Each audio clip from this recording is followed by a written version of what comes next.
創世記第2章，天和地以及萬象都完成了。到第7日，上帝已經完成了造物之工，就在第7日安息了，歇了他所造一切的工。上帝賜福給第7日，將它分別為聖，因為在這日上帝安息了，歇了他所造一切創造的工。這就是天地創造的來歷。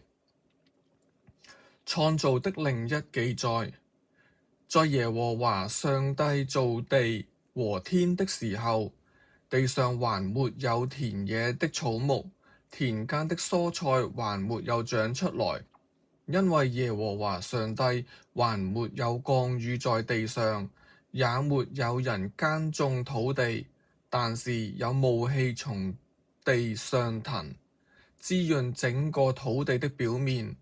耶和華上帝用地上的塵土造人，將生命之氣吹進他的鼻孔，這人就成了有活靈的人。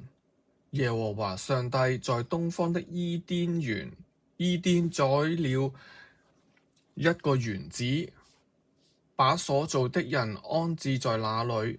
耶和華上帝使各樣的樹從土地裡長出來，可以悅人的眼目，好作食物。園子中有生命樹和知善惡的樹。有一條河從伊甸流出來，滋潤那園子。從那裡分成4個源頭，第一條名叫比孫，它環繞哈菲拉全地，在那裡有金子，那地的金子很好，在那裡也有珍珠和紅瑪瑙。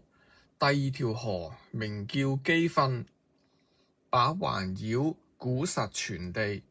第三條河名叫底格里斯，它流到亞述的東邊。第4條河就是幼發拉底。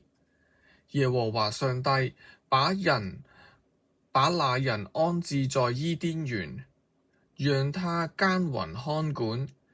耶和華上帝吩咐那人說：園中各樣樹上所出的，你可以隨意吃，只是知善惡的樹所出的，你不可以吃，因為你吃它的日子必定死。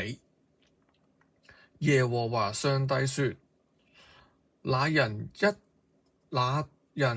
單獨一個不好，我要為他做一個配偶幫助他。耶和華上帝用泥土造了野地各樣的走獸和天空各樣的飛鳥，都帶到那人面前，看他叫什麼，那人怎樣叫各樣的動物，那就是他的名字。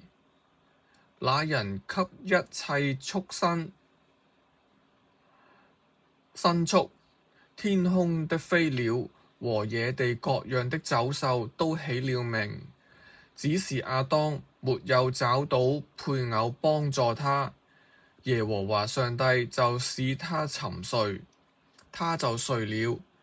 於是取下他的一根肋骨，又在原處把肉合起來。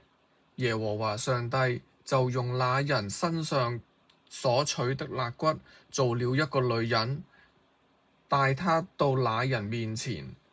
那人說：這正是我骨中的骨，肉中的肉，可以稱她為女人，因為她是從男人身上取出來的。